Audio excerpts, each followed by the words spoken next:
Raise the vibrations of getting their truth. Stop being like the other, brother. Everything around us is just a distraction to keep us from connecting to who we really are. It's time for us to let this shit go so we can transcend this world. I just wanna raise my energy, free from all my enemies, Yes, child, so they can hinder me. No, no, I'm tired, but I know I gotta fight. It's a battle taking on my mind, taking everything, but I know that it's gonna be alright. I know that it's gonna be alright.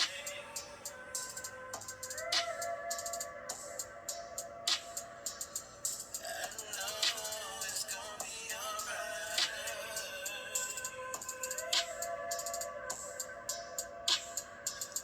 I know that it's gonna be alright.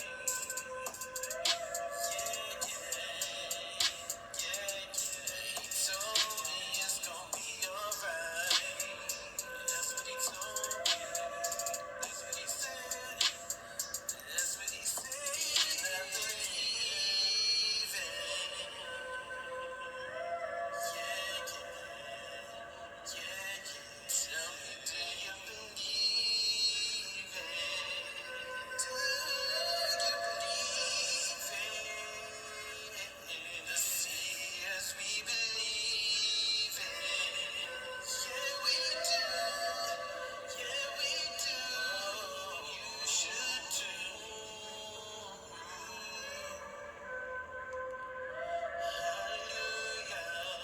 Hallelujah.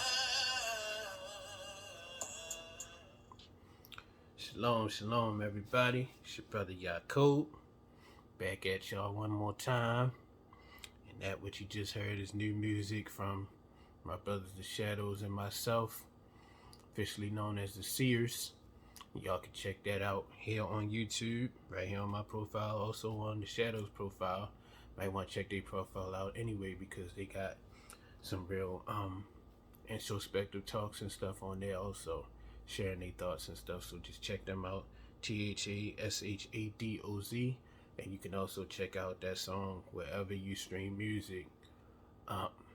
As of now, like it's everywhere. So check that out. Show some love. Show some love. And right now, what we gonna do is what we usually do. And the topic that we gonna talk about this week is flattery.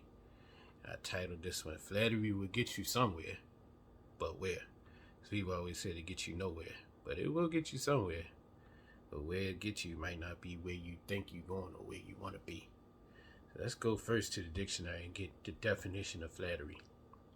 Flattery, a noun, excessive and insincere praise given especially to further one's own interests.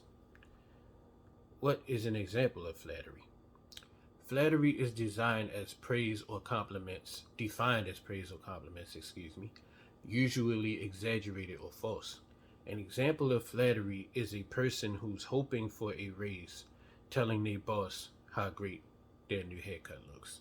It's basically like my mom used to call it buttering somebody up. They just tell them what they want to hear in order to get something that you want. So let's get into these scriptures. Y'all know what time it is. Proverbs chapter 20, verse 19. He that goeth about as a talebearer revealeth secrets. Therefore meddle not with him that flattereth with his lips. Amplified Bible. He who goes about as a gossip reveals secrets. Therefore do not associate with a gossip who talks freely or flatters. Proverbs 29:5. A man that flattereth his neighbor spreadeth a net for his feet. Amplified Bible. A man who flatters his neighbor with smooth words intending to do harm is spreading a net for his feet. Contemporary English version. Flattery is nothing less than setting a trap. To flatter friends is to lay a trap for their feet. And basically, for me personally, when somebody, like give me a compliment or always like picking me up and stuff like that, especially around certain people, it's almost seemed like it's like a setup for one of them other people to start hating me. Like, oh no, he ain't all that now. Let me tell you about this. Let me tell you about that. So I'm like really like shy when it comes to people giving flattering comments and stuff like that about me, because I just feel like it's just setting me up for somebody else to get mad because they not the ones that's getting the praise and find something ill to say just to get the attention off of me and get it back on themselves. But that's probably just from the way that experiences that I went through that caused that. But it's kind of cool because it keep me humble, for real. This is Proverbs 27:14 that goes back to that. It said, "He that blesses his friend with a loud voice early in the morning, it shall be counted a curse to him." So it's like you're almost cussing him. And Amplified Bible said, "He who blesses his neighbor with a loud voice early in the morning, it will be counted as a curse to him. For either it will be annoying because he greeting them so loud early in the morning, he might not be a morning person, or his purpose will be suspect." A lot of times people will give you them type of compliments when they about to ask you for something. Like I know somebody, and I'm sure all of y'all know at least one person, probably more, that first thing they do when they call you up, very big or something like that, is to give you a million compliments first. Excuse me for 1 second. They hit you up like, "Yeah, boy, see you doing your thing, boy, this, and this," and tell you a million good things about yourself. As soon as you get that smile on your face, then bam, they hit you. "You don't got a couple dollars, do you? Well, you can't do this for me, can you?" So that's another thing with flattery. Most times it's something else coming behind it that's not so flattering, not so pleasant. So just put you on alert, for real. Nothing wrong with a genuine compliment, but like we said, flattery is insincere compliments. This is Psalms 55:21. "The words of his mouth, were smoother than butter, but war was in his heart. His words were softer than oil, yet were they drawn swords." New Living Translation. "His words are as smooth as butter, but in his heart is war. His words are as soothing as lotion, but underneath are daggers." Proverbs 26:24-25. "He that hateth dissembleth with his lips, and layeth up deceit within him.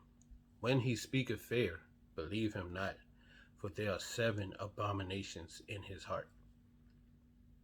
Amplified Bible. "He who hates disguises it with his lips, but he stores up deceit in his heart. When he speaks graciously and kindly to conceal his malice, do not trust him, for 7 abominations," disgusting things, that's what abominations mean, "are in his heart." New Living Translation of that same verse. "People may cover their hatred with pleasant words, but they're deceiving you. They pretend to be kind, but don't believe them. Their hearts are full of many evils." Proverbs 27:6. "Faithful are the wounds of a friend, but the kisses of an enemy are deceitful." Amplified Bible. "Faithful are the wounds of a friend who corrects out of love and concern." Your friend that pull you up and tell you what you need to hear, like you might got an outfit on, like, "Yo, that ain't you, yo," and help you pick out something else that fits you, or like that is more you, that look better on you, or something like that.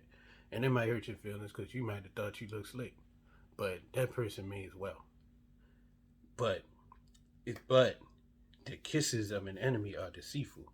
Your enemy might pump you up, you know what I'm saying, and know that you did wrong, and pump you up and cause you to do something that's going to bring ruin or bring hurt to yourself. That's basically what it's saying. Good News Translation. "Friends mean well, even when they hurt you." They hurt your feelings, but they didn't mean to hurt your feelings. Like Paul said in the New Testament, like, godly sorrow leads to repentance. He told you something that made you sad, but It was something that made you better. That's from a friend. But when an enemy puts his arm around your shoulder, watch out. I think that speaks for itself. Let me get. Now we gonna stick to the script. Proverbs 20 and 30. The blueness of a wound cleanseth away evil. So do stripes the inward parts of the belly. New Living Translation. Physical punishment cleanses away evil. Such discipline purifies the heart.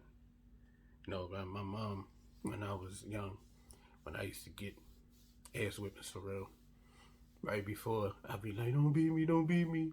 Mom was like, nah, but I got to do it, baby. But I promise you, you're going to be a better person after this. And truth be told, I do feel like some of them whippings definitely made me a better person because they instilled certain principles. And if I thought again about doing that same thing, I thought about how that ass whipping felt. And I said, nah, I ain't going to do that. You feel me? So I feel like it did make me a better person. Just like it said. This is Sirach Ecclesiasticus. And it's like a word of warning. You know, a cautionary tale, if you will. Sirach Ecclesiasticus chapter 11, verses 29 through 34. Bring not every man into thine house, for the deceitful man hath many trains. Like as a partridge taken and kept in cages, so is the heart of the proud, and like as a spy watcheth he for thy fall. For he lieth in wait, and turneth good into evil, and in things worthy of praise will lay blame upon thee. Of a spark of fire a heap of coals is kindled, and a sinful man layeth in wait for blood. Take heed of a mischievous man, for he worketh wickedness, lest he bring upon thee a perpetual blot, or scar you for life. Receive a stranger into thine house, and he will disturb thee, and turn thee out of thine own. Good News Translation. Be careful in choosing friends. That's what they titled this portion. Be careful about the kind of person you invite into your home, because clever people can fool you in many ways. One of them ways is flattering you, make you feel real good about yourself to the point where you want them around all the time. And I know this because I've done it. And they need a little help, need a little place to lay their head. Like, all right, boy, come on, crash, for real. I got extra bedroom, I got extra space or whatever. Come on and crash. But listen to what happened. A proud person is a decoy to lure you into danger. Like a spy, he will look for your weaknesses. Greek says he will wait for your downfall. He will make good appear evil and find fault with your noblest actions. They start telling people all types of stuff, man. Crazy stuff, even making up stuff about you for real. And some stuff might be true, but it's just like your business, and they just like exposing it for their benefit or for, maybe spying for somebody else. You never know. A single spark can set a pile of coals ablaze, and a sinner is just waiting for a chance to do violence. Watch out for such people and their evil plans. They will ruin you permanently. If you bring a stranger home with you, it will only cause you trouble, even between you and your own family. Like, people will come into your place and try to get at your woman, or might successfully get at your woman. You feel me? Or if it's a lady, somebody might come to your place and successfully take your guy. Just gotta be careful who you're allowing around you and in your direct proximity. You feel me? It's one in it's another verse that I'm looking for, that I'm thinking of right now. That's really close to this one as well. Might as well. Let me stick to the script. We might go back. I might put some stuff in the notes that y'all can check out later on. Give y'all some little bit of homework. This is Sirach Ecclesiasticus chapter 13, verses 1 through 8. He that toucheth pitch shall be defiled therewith, and he that hath fellowship with a proud man shall be like unto him. Burden not thyself above thy power while thou livest, and have no fellowship with one that is mightier and richer than thyself. A lot of people want to hang with somebody that's mightier and richer than them just for bragging rights or clout or whatever like that, but listen to what the scriptures say. For how agree the kettle and the earthen pot together? For if one be smitten against the other, it shall be broken. The rich man hath done wrong, and yet he threateneth withal. The poor is wronged, and he must entreat also. If thou be for his profit, he will use thee. But if thou had nothing, he will forsake thee. If thou have anything, he will live with thee. Yea, he will make thee bear, and will not be sorry for it. If he have need of thee, he will deceive thee, and smile upon thee, and put thee in hope. He will speak to thee fair, and say, What wantest thou? And he will shame thee by his meats, until he have drawn thee dry twice or thrice, and at the last he will laugh thee to scorn. Afterward, when he seeth thee, he will forsake thee, act like he don't know you, and shake his head at thee, because that thou be not beware that thou be not deceived and brought down in thy jollity. So we're gonna get that out of the Good News Translation, so it's a little plainer, and I'm gonna get the one that I was just thinking of, that I was telling you that I was gonna put in the notes. It's right there by it. That's chapter 13, and this is chapter 13, and that's chapter 12. So it's right there side by side. So might as well bring that all out for real. I think I'm gonna get it out of off the phone, as my aunt would say. She didn't say phone, Phone. She used to call it phone, Phome, just because it'd be easier to see these old man eyes right here. Let me get it real quick. Give me 1 second, please.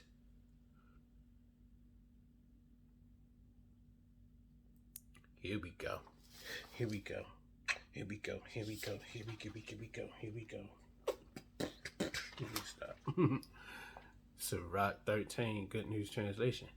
If you touch tar, it will stick to you. And if you keep company with arrogant people, you will come to be just like them. That is true. I checked myself after hanging out with certain people for real.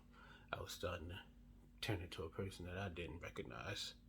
That's another story for another day. Don't try to lift something too heavy for you. And don't keep company with people who are richer and more powerful than you. You cannot keep a clay pot next to an iron kettle. The pot will break if it hits the kettle. If a rich person wrongs someone, he can afford to add insult to injury. But if a poor person is wronged, he is forced to apologize for himself. A rich person will use you as long as he can profit from it. But when you need him, he will leave you helpless.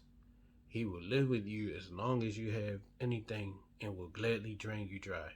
If he needs you, he will trick you with his smiles and cheerful, kindly words. Do you need anything? He will ask. He will feed you until you are embarrassed. Finally, when he has drained you 2 or 3 times over, he will laugh at you. If you see him later, he will pretend he doesn't know you and will pass you by. Be careful not to be misled. You can be enjoying yourself and suddenly find yourself humiliated. So that's that. Now let's go to chapter 12 and get the verse that I was gonna think it's 10. Yep. Never trust an enemy. This is Sirach Ecclesiastes chapter 12 verse 10 in the Good News Translation. Matter of fact, we're gonna start from the beginning of that. No, we're gonna start from 8. When things are going well, it is hard to tell who your real friends are. But in hard times, you can recognize your enemies. Even your friends will leave you then. But when you are successful, your enemies will act like friends. Never trust the enemy. His wickedness is as destructive as rust. Watch out and be on guard against him. Even if he acts ever so humble, he is like a metal mirror that rusts away if you don't keep it polished. See the enemy at your right hand, and the next thing you know, he will be trying to get your own place of honor. Just what we talking about, you put somebody in your house. Next thing you know, they try to get your place of honor. Whether it be your bed or whatever it might be. You feel me? Put him next to you and he will overthrow you. Then you will realize the truth of my words and be stung with regret when you remember them. Nobody feels sorry for snake charmers or wild animal tamers who get bitten.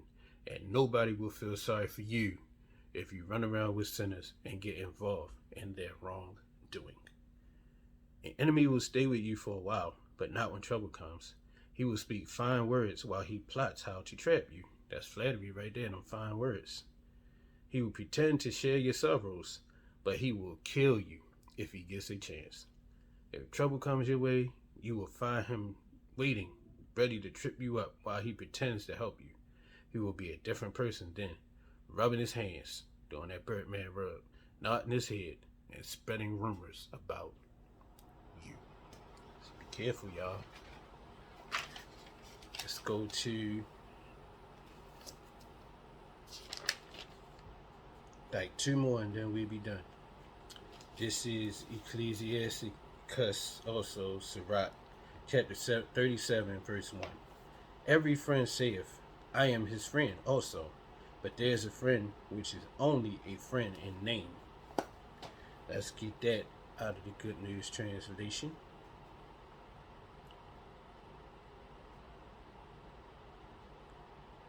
Sirach, Ecclesiasticus 37, verse 1, and we probably gonna go down a little, couple more.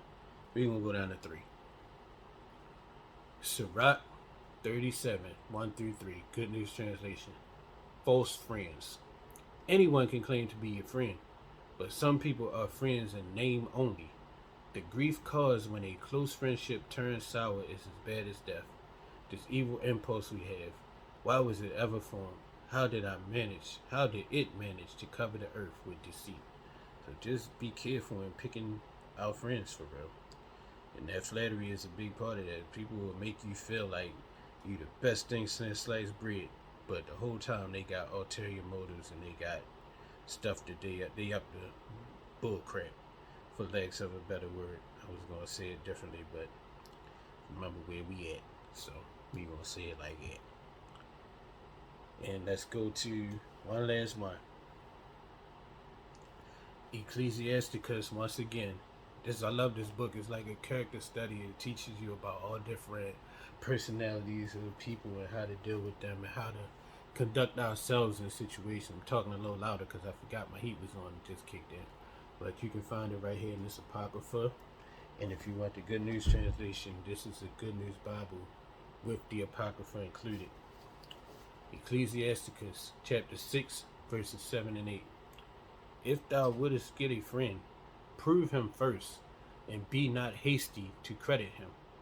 For some man is a friend for his own occasion, and will not abide in the day of thy trouble. Now let's get that out of the Good News Translation. Then we're going to start at, verse 5. It says, friendship. If you are polite and courteous, you will enjoy the friendship of many people. Exchange greetings with many, but take advice from only one person out of 1,000. When you make friends, don't be too quick to trust them, and make sure that they have proved themselves. Some people will be your friends only when it is convenient for them, but they won't stand by you in trouble. Others will fall out with you over some argument, and then embarrass you by letting everyone know about it. Talk to everybody else about it except for you. Others will sit at your table as long as things are going well. They will stick to you like your shadow and give orders to your servants, but they will not stand by you in trouble. If your situation takes a turn for the worse, they will turn against you and you won't be able to find them anywhere. I know all about that. Stay away from your enemies and be on guard against your friends. A loyal friend is like a safe shelter. Find one and you have found a treasure. Nothing else is as valuable. There is no way of putting a price on it. A loyal friend is like medicine that keeps you in good health. Only those who fear the Most High will find such a friend. A person who fears the Most High will make real friendships because he will treat his friends as he does himself. Now, somebody like that is hard to find also. But when you do find somebody like that, stick tight to them. Don't let them go. Treat them right so they won't have no reason to let you go. And that's about it. Just beware of flattery, man. Everybody give you compliments. Look at yourself for real. And be like, man, this person being for real with me. Was they bluffing me? What do they want from me? What is it that they have to gain by telling me these things? Just do some critical thinking, you know? Not saying don't trust anybody who gives you a compliment, because there are some people who are sincere. But just do your best to have a spirit of discernment. Pray for a spirit of discernment so that you could be able to see through the flattery and the fakeness and stuff like that. You know, don't be so just desiring of somebody to compliment you or say something nice about you that you just take anything from anybody. You know, self-love is very important. The Most High, you know, like the scriptures say, value yourself at your true worth. Learn to love who the Most High has made you, and do less of trying to be like somebody else and have your value resting on who you know, who you be around, who you can call up, all that other stuff, man. At the end of the day, you got the Most High, you got you. And if you're blessed, you got a couple family members, a couple friends. But even if it come down to just being you and the Most High, get your mind set to the point where that's enough. And you don't need to just do anything and be out there doing anything just to get some friends or just to get some compliments. Because it say a low opinion of yourself. Let's get that. Then I'm going to leave y'all like on that note. Let me get that real quick.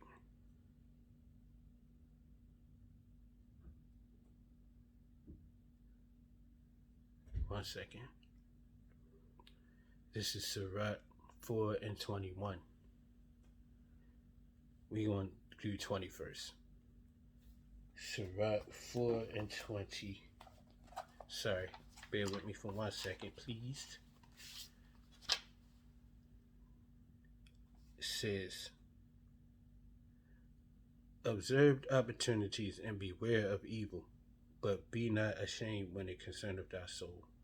For there is a shame that bringeth glory, there is shame that bringeth sin, and there is a shame which is glory and grace. And this is from the Good News Translation. I'm going to do it like this.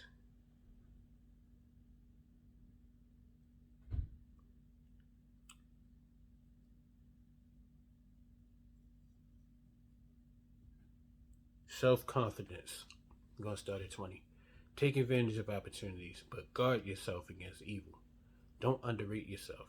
Humility deserves honor and respect, but a low opinion of yourself leads to sin. Do not let others have their way at your expense, and do not bring on your own ruin by giving up your rights. Never hesitate to speak out when the occasion calls for it. Don't hide your wisdom. So basically, learn to love yourself, man. When you used to say learning to love yourself is the greatest love of all. I believe the greatest love of all is the love that we have between ourselves and our Heavenly Father. But right up underneath of there, gotta love yourself, because like I said, low opinion of yourself leads to sin. That's why people get into a whole bunch of stuff, because they don't feel so good about themselves.